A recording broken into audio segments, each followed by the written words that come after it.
Assalamualaikum warahmatullahi wabarakatuh. Perkenalkan, nama saya Faiza Wiratuka, NIM 2204392, Prodi Akuntansi, mata kuliah Hukum Bisnis dan Regulasi, dengan dosen pengampu Ibu Dewi Febriani, SEMSI. Baiklah, pada video kali ini saya akan mempresentasikan tentang pasar modal.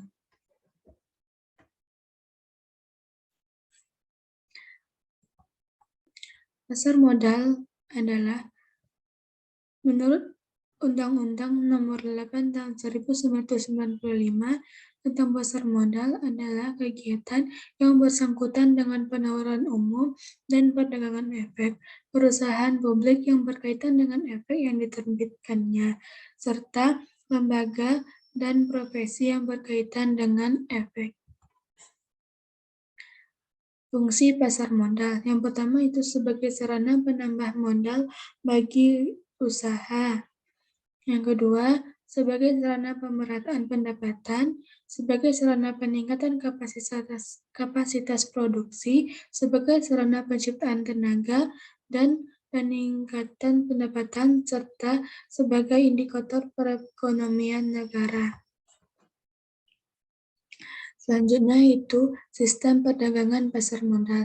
Yang pertama itu sistem dealer atau quote driven market.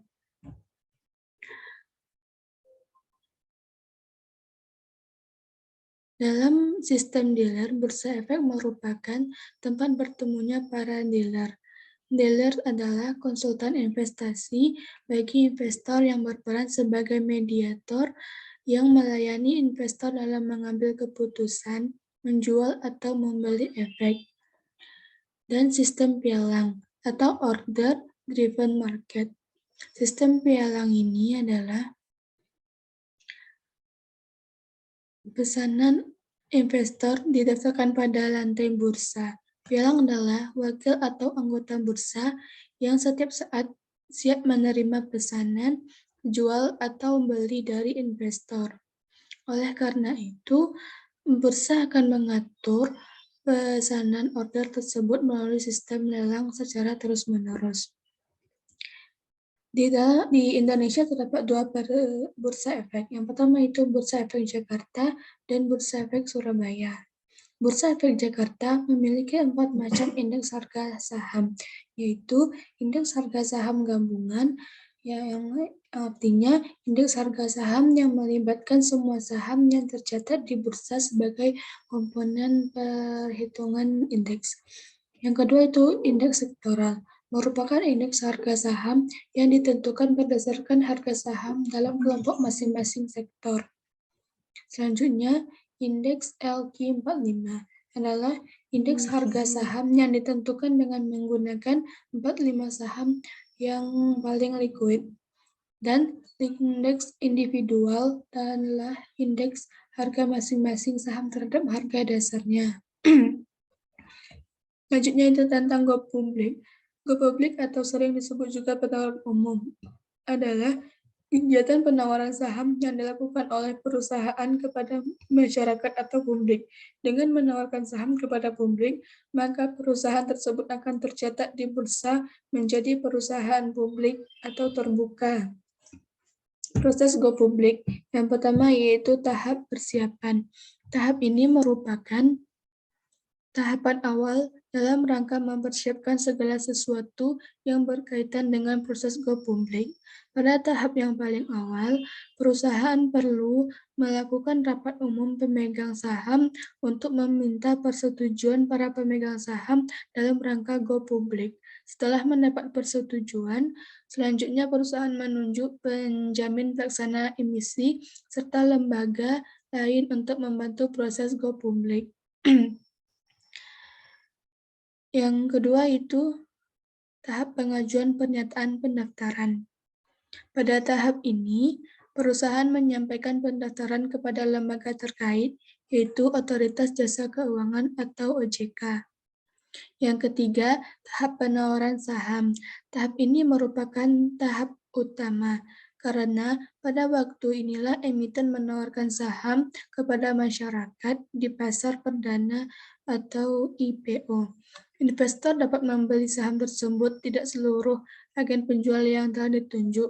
Perlu diingat pula bahwa tidak seluruh agen keinginan investor terpenuhi. Dan yang terakhir itu tahap pengajuan pernyataan pendaftaran. Setelah selesai penjualan saham di pasar perdana, selanjutnya saham tersebut dicatatkan di Bursa Efek. Investor yang tidak kebagian di pasar perdana bisa membeli di pasar sekunder di Bursa Efek Indonesia. Selanjutnya, yaitu persoalan hukum dalam perdagangan di pasar modal. Hukum pasar modal adalah hukum yang mengatur hubungan hukum antara investor atau yang memiliki dana dengan emiten atau perusahaan publik yang membutuhkan dana melalui Bursa Efek sebagai media tempat bertemu.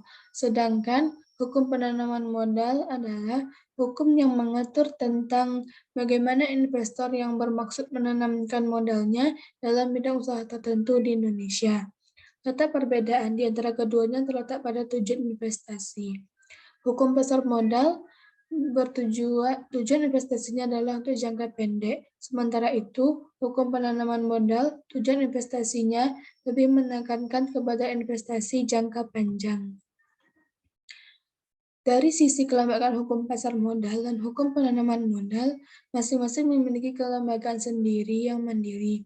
BAPEPAM menurut Undang-Undang Nomor 21 Tahun 2011 tentang Otoritas Jasa Keuangan adalah bagian dari struktur Otoritas Jasa Keuangan dengan tugas utama menangani kegiatan jasa keuangan di pasar modal. Pasar modal yang dimaksud adalah kegiatan dengan penawaran umum dan perdagangan efek, perusahaan publik yang berkaitan dengan efek, serta lembaga dan profesi yang berkaitan dengan efek.